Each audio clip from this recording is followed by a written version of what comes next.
Hello, you're listening to Sending the Experts with Georgina Durrant. This podcast is all about teaching and supporting children and young people with special educational needs and disabilities, SEND. My name is Georgina Durrant. I'm the host of this podcast brought to you by Twinkl SEND. As a former teacher in Senko myself, I wanted to create a platform to share some of the amazing things that my guests are doing to support learners with SEND. So whether you're listening on your commute, tuning in whilst walking your dog, or curled up on the sofa with a nice cup of coffee, thank you so much for joining us. In this episode, I'm joined by Helen Hayes MP, who is Education Committee Chair, and she's here to talk about the Education Committee report, Solving the SEND Crisis, which is a new Education Committee report out today that calls for culture shift and funding to make mainstream education genuinely inclusive. And this report provides recommendations ahead of the government's schools white paper, which is due to be published in autumn. Hi Helen, lovely to meet you. We heard that the committee received over 890 written evidence submissions, including ours from Twinkl, which I noticed was published. Thank you very much for that. Can you give us a brief illustration or sort of picture of the key concerns around the SEND system that you noticed were raised, or you and the committee noticed were raised? Thank you, Georgina. It's really great to be here with you today as we launch our report on solving the SEND crisis. We did receive, as you said, an overwhelming number of pieces of evidence. I'm really grateful to everybody who submitted evidence to the inquiry. In terms of the problems, I don't think it will come as any surprise to you to know that we heard from parents and carers across the country that the system is letting down children and young people, that there are far too many children whose needs are not being met in school, in the wider education system at the moment, that there is often deep trauma associated with that, and that parents far too often have to fight, often every day, every week, at every stage of their child's education to get the support that's needed. But the system isn't only failing parents and children. The system is also not working for professionals who work within it, who are often not properly equipped to deliver the support that's needed. And it's not working for local authorities who are being driven to the edge of bankruptcy as a consequence of the deficits that are accumulating in their budgets in relation to SEND as well. So the problems across the system at the moment are comprehensive. It is a broken system that isn't working, and what we tried to focus on in the report is what reform might look like, what a set of recommendations that the government can take forward that would start to improve this situation and get it working better for everybody. Yeah, brilliant. I noticed when I was at the Westminster Hall debate on Monday regarding what was to do with EHCPs, but also about SEND provision in general, I noticed you said something that really struck with me and something I completely agree with. And you said the trust and confidence of parents in the system is utterly broken. And I think, we know that. And I just wondered what recommendations are within the report and what recommendations you have to sort of rebuild this trust. How are we going to do it? So we're clear that reform has to be delivered with parents as well as with professionals, and the government needs to be engaging with parents, with the organisations that represent parents, as it is engaging with professionals as well. All of that needs to happen together.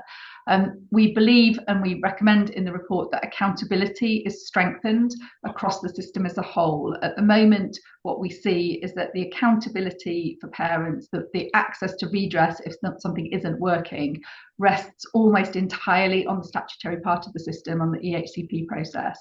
So there's very little accountability for ordinarily available provision. For SEND support, there is next to no accountability for NHS services and the role that they have to play in supporting children to be able to be accessing education. So we're recommending a series of measures that would strengthen accountability throughout the system as a whole, so that parents can be confident that they can know what should be provided, what should be available to their child, and where to go when things go wrong, without always having to rely on the fighting for an EHCP and on then going to tribunal if things really aren't working out. We also are recommending that parents have the right to much more involvement in decisions about their children. We went to Ontario in Canada and we learned lots of lessons from the system in Ontario. It isn't a perfect system, but it is a system that works pretty well. And one of the features of the system in Ontario is that parents have a right to attend any meeting where their child is being discussed and where decisions are being made about their child. That's very, very different to the way that the system works here, where often a panel will meet. You can know as a parent that nobody on the panel has met your child. A report has been written that may or may not be accurate. It's no wonder that parents have so little trust and confidence in a system that runs like that. We believe, and we've seen evidence in Ontario, that when parents are treated as partners in their children's education, that helps to build trust and confidence, and it works better for everybody. Yeah, brilliant. One thing you mentioned about the accountability, and I noticed in the report it said about a standardised national framework for support for children with SEND. I wondered, so this would be presumably for children who haven't got an EHCP, but before that, I wondered how that would work in terms of our accountability, what you're proposing. So if things are, we place quite a lot of emphasis in the report on definitions. We think that the government should be defining what an inclusive mainstream school looks like, what are the features of an inclusive mainstream school, and that extends to ordinarily available provision and SEND support where we are recommending a national standard. But the point about having that is so that parents can have a really clear understanding of what should be available in their school, what good looks like, and then because it would be a national standard, that there is redress through the inspection framework, through area SEND inspections, and potentially through the local government ombudsman when things are not being done as they should be. Yeah, and I suppose the worry that a lot of parents will have around that is that already we have laws in place around EHCPs, and they're already not being. We know local authorities are not always sticking to the rules around EHCPs, etc. How will we ensure, if there's another layer of accountability, how will we make sure that the accountability actually does work? So I think accountability is about building trust and confidence so that parents know that there's somewhere to go when it goes wrong. But almost even more important than accountability is what we're saying in the report about delivering inclusivity in mainstream schools and the whole school approach that's needed for that.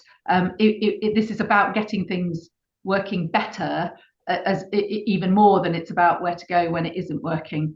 And so by recommending that the government has a clear definition of inclusivity, but also being really clear that that extends all the way through the school senior leadership team. So we're saying that within 4 years, every new head teacher should have to have a qualification in SEND, that SENCOs should be on the senior leadership team within schools. That's about driving that whole school approach so that every child can feel that they are understood in school. And of course, what we're not recommending is that mainstream schools are all that there is. We are with very strong recommendations about the need to expand specialist schools within the state sector so that there is we can start to see the way to a system where there is the right place for every child. Yeah, no, I can see that, and I can understand the view of if you make schools really inclusive and there's going to be less applications for education healthcare needs assessments in time if you make your schools more inclusive and you upskill teachers, etc. I agree with that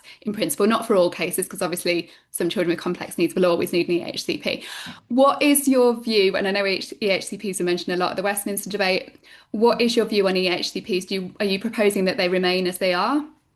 We are proposing that they remain as they are. We think that they are an important aspect of the system at the moment. It's important that there is the ability to access a statutory plan for children who need that, with all of the accountability that comes with a statutory plan. We have seen evidence in schools in England and also in Ontario that when there is genuinely inclusive practice in mainstream schools, that reduces the reliance on that statutory part of the system. We went to visit one school where they told us, we're not a net generator of new EHCPs, and we have children who, if they were in another school, may well be seeking EHCP, but because of the whole school approach to inclusivity that we have, we find that they tend not to need it here, and we get really good outcomes. I think parents don't start off in their child's journey through education wanting a particular document. What parents want, all of us, and I speak as a parent, is for our children to be understood in school, for our children to be happy in school, to be able to access education and to get good outcomes from that education. And if that can be delivered through a whole school approach, that is much better all round, and it also it will reduce that kind of cost load that comes with individualised plans. But that should be a byproduct of delivering better inclusivity. It shouldn't be the place that the government starts in seeking to reform. So we're saying no change to EHCPs, not least also because of the problems of trust and confidence of parents in the system. No, I completely agree with that. I spoke to my own MP the other day, and I was telling her my analogy about ambulances. It's a bit like if you had loads of elderly people needing an ambulance and you suddenly saw across the country loads of an increase in ambulance use, you wouldn't look at cutting ambulance use for and taking away the legal right of people needing to get an ambulance. You'd look at the reasons why they were getting an ambulance. You'd look at, our GP, have we got enough GPs? How were they getting to hospital before, etc. You'd fix the sort of system below it, if you like. Mm-hmm. And I think it's very similar with EHCPs. We can't cut at the top and cut the EHCPs until the rest of the system is sorted and we've got inclusive mainstream schools. So I do agree with you on that. So that's brilliant. Thank you. You mentioned about CPD, and one of the things about mandatory and ongoing CPD, which again was something we put forward as well as lots of other people, I imagine, we put forward on behalf of Twinkl, that we would like to see mandatory and ongoing CPD for teachers on SEND. What would this look like? What's your vision for that? So it looks like a requirement for teachers regularly to have continuing professional development. So the government already has some proposals to increase access to teacher training. We are really surprised that it isn't a feature of the system already, that training in SEND is compulsory for teachers. And that's partly because it's needed, because the specialist knowledge base across the teaching profession isn't where it needs to be for the children who are already in the system now. That it's still the kind of curriculum for initial teacher training contains far too little content on SEND. But we know that teachers want more of that as well. But it's also because our understanding of SEND and best practice approaches changes over time. So you wouldn't particularly expect in any other area of policy that where you have new understanding coming through, that somebody's training that they may have had 10 years ago, 15 years ago, 20 years ago is enough for that. That surely there is a need to keep pace with current understanding and current best practice. And we think that is genuinely a transformative thing for the system, that building that knowledge base amongst the teaching profession, it's what teachers want and it's what children need, and it can make a big impact. Fantastic. And I noticed as well the same for Ofsted inspectors, is that correct? You're recommending? Yeah, absolutely. I mean, Ofsted are embarking on a new inspection framework at the moment.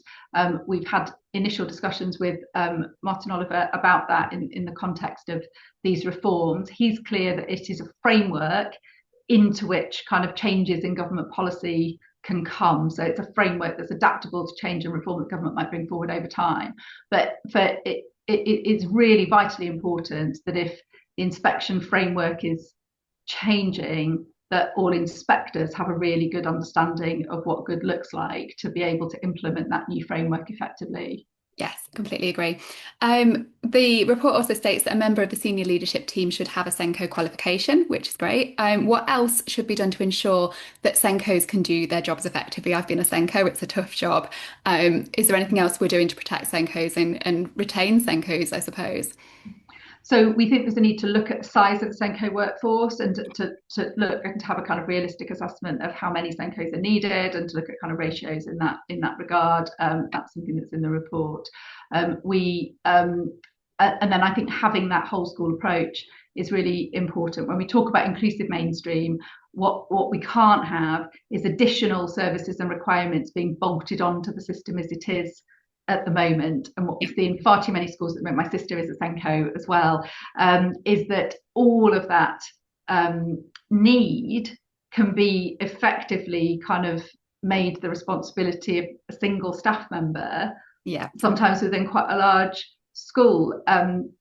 We also know from a lot of the evidence that we had that lots of interventions can be delivered by non-specialist staff members. So what we want to see, for example, we're recommending with speech and language therapists that the government gives attention to how speech and language therapists can be deployed in early years settings, for example, in training early years practitioners to be able to deliver interventions in those settings on a kind of day-to-day basis, so that we're spreading the professional knowledge. And that leaves, whether we're talking about Senkos, whether we're talking about SLTs, it leaves those professionals able to deploy their expert knowledge in the most effective way. Yeah, brilliant. The other angle as well is to look at teaching assistants. So we know, I think it mentions in there that a wage that reflects the role complexity, which I think is really important. I think TAs will be pleased about that, but I am concerned it comes on a backdrop of majority of leaders looking to cut TAs this year due to budget. So I just wondered how that would work. So we're clear that these reforms, this transformation of the system that we are wanting to see and that we're setting out in our report, will require the government to invest upfront to deliver it. Yeah. I think TAs are the kind of unsung heroes of the SEND system, and they do a remarkable job and they do a really difficult job. They aren't always trained to do that role, and when they are trained, there isn't any kind of reward for that within the profession, or a kind of acknowledgement of that extra expertise very often. So we think the government should be looking at what is the workforce that's needed. We're recommending workforce plan for the whole of SEND. What is the workforce of TAs that is needed in a genuinely inclusive mainstream school? How do you get TAs to have the right level of specialism for the roles that they're being asked to do, with a career structure that is commensurate with that? That's part of kind of how we get a whole school approach to good inclusive practice. Brilliant, good to see. I'm pleased about that. So SEND reform and this whole inclusion ethos, how is it going to fit, or are you able to say how it's going to fit within curriculum reform? Mm-hmm. So we're looking separately at the curriculum and assessment review as it's being developed, but we're clear about curriculum. We heard one of the most powerful evidence, it was probably the most powerful evidence session that we had in terms of the oral evidence that we took in Parliament, was from children and young people themselves with recent experience of the SEND system. And they spoke about the curriculum and assessment framework, and they spoke about the need for adaptability to meet the needs of children with SEND. And so that's something that I hope the government will be taking a comprehensive approach to different areas of reform, so that as Becky Francis is coming forward with her review and the government is responding to that, the government is also considering what that means for their aspiration to build an inclusive mainstream system, and that the two things work together so that there's appropriate flexibility and adaptability within the curriculum to make sure that it works for every child. Yeah, brilliant. And I think that goes alongside as well. Another concern of mine was around sort of behaviour approaches and approaches around attendance, and if there will be enough flexibility in the system for, and uniform, all these policies that are in place that need a bit of flexibility often for our learners with SEND around sensory differences, perhaps for uniform, or, attendance with emotional based school avoidance. All of this, I feel like there's a bigger picture here, and I just wondered how behaviour and attendance will feed into this. Yeah, so that's why we're being very clear in our recommendation that the government needs to set out what an inclusive mainstream school looks like and really define it carefully. And it is about absolutely all of those things. And we know that often there are small changes that can be made that make the difference between whether school is a tolerable place for a child with additional needs to be or not. And if the government is right to emphasize the importance of attendance, of being in school, but quite a large part of that for children with special educational needs and disabilities is about schools adapting to make school an appropriate and a tolerable place to be for those children. And if that means flexibility on uniform, if it means having a kind of appropriate number of breakout spaces, if it means looking at the acoustics in a school building, at the lighting, at the outdoor space, at what happens during break time, often those are small changes that make a really big difference. But those are the things that we mean when we talk about embedding SEND good practice and inclusivity across the whole of a school. Yeah, no, I completely agree. And we need to make sure, they're not just being able to tolerate school, but they're absolutely thriving in that environment. Exactly. Yeah. And my last question for you was about, you mentioned the model that they can learn from that already exists in the Canadian state of Ontario.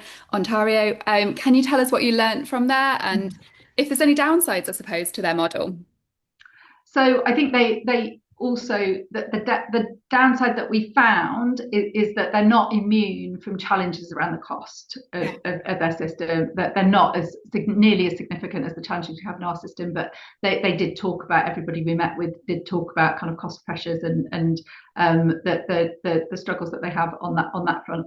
But what we found in Canada was good inclusive practice embedded across all of their mainstream schools, with a very sort of clear and defined approach to delivering specialist places in special schools for children who really need that, but the vast majority of children being catered to very, very well within specialist schools. They have a system where parents are around the table at every meeting involving their child, and partners in the education system on an equal basis with professionals working with their child. That helps to build trust and confidence in the system. We have professional specialist provision being delivered within mainstream schools, so not too dissimilar to the resource-based model that we have here, but on a very, very integrated basis and with very, very good specialist expertise in those settings, and a really thoughtful approach to the arrangement of buildings and spaces and how children with who need to access specialist provision on a mainstream site are able to do that. So it was a very impressive system to see. And I think the other thing that we found was that they have a system where it is assumed that support will be provided as soon as a need is identified. So they have none of the kind of queuing up that we have in our system, long waits where schools can often say there's nothing we can do until they have an assessment, until they have an EHCP, because they have good SEND knowledge and good practice embedded across the whole of their system. They are well equipped to start to deliver support as soon as the child is presenting with a need, and that worked really well in our opinion. And that was reflected, I think, as well in the Westminster Hall debate, wasn't it? There was a lot of talk about early identification and support, and I hope that's a theme within the SEND reforms when they come. I know I said last question, but just one more. The bit about parents being equal partners, and I really like that. But the other bit that I noticed you said was about the resource provisions. And I wondered, I know lots of schools are setting up resource provisions at the moment. We've got guidance on Twinkl around that. But there doesn't seem to be very much guidance governmentally on resource provisions at the moment. And I wondered if that's a gap that you're recommending as part of this inclusive mainstream schooling, if there's going to be some guidance around resource provisions or centre hubs or whatever you want to call them, so that schools feel a bit more empowered when they're setting them up, because we know schools are already setting them up themselves. But I think there has to be, and I've seen, in my, as a constituency MP, I've seen resource bases work really well, and I've seen resource bases that are really not working well at all, and essentially just where children are looked after for the day rather than kind of getting very much input into their education. And I think this is part of kind of why definitions matter. It is there is absolutely a role for that provision, but it's got to be good. And in order for it to be good in every setting, the government has to be clear about what is the expertise, what are the kind of space requirements. One of the things that we saw in Canada, which was really lovely, was a very child-centered approach, so that every single child had a plan which specified the extent to which they were in the specialist provision within the mainstream school or in a mainstream classroom. And for some children, that meant that they were entirely in the mainstream classroom, receiving additional support in the classroom, or with their teacher getting some advice about the adaptations that they needed.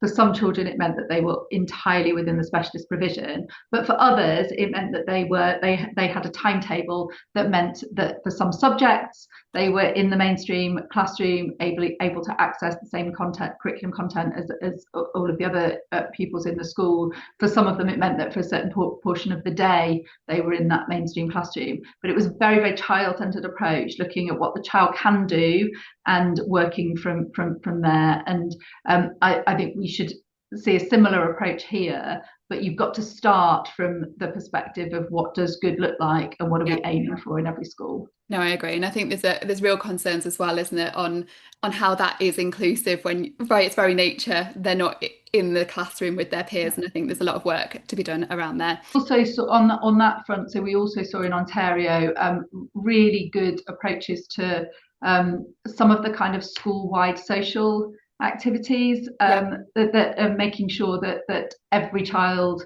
felt included and had a role to play. There was one school that we went to where they had an in-house catering company that was run by students in the specialist provision, and that meant that, and it had really wonderful kind of branding, and actually the food which we enjoyed was really delicious as well, and that meant that those children were absolutely at the centre of every single event that the school puts on, for parents, for students, for kind of external audiences, and really sort of recognised and appreciated for that work. And there's a lot to be done, I think, to think not only about how you get inclusivity in the core of the services and the education that's being provided, but also what that kind of whole school approach to really celebrating and recognising the role of every single child within the school community looks like.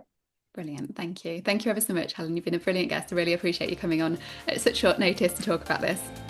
Not at all. Thanks very much for having me.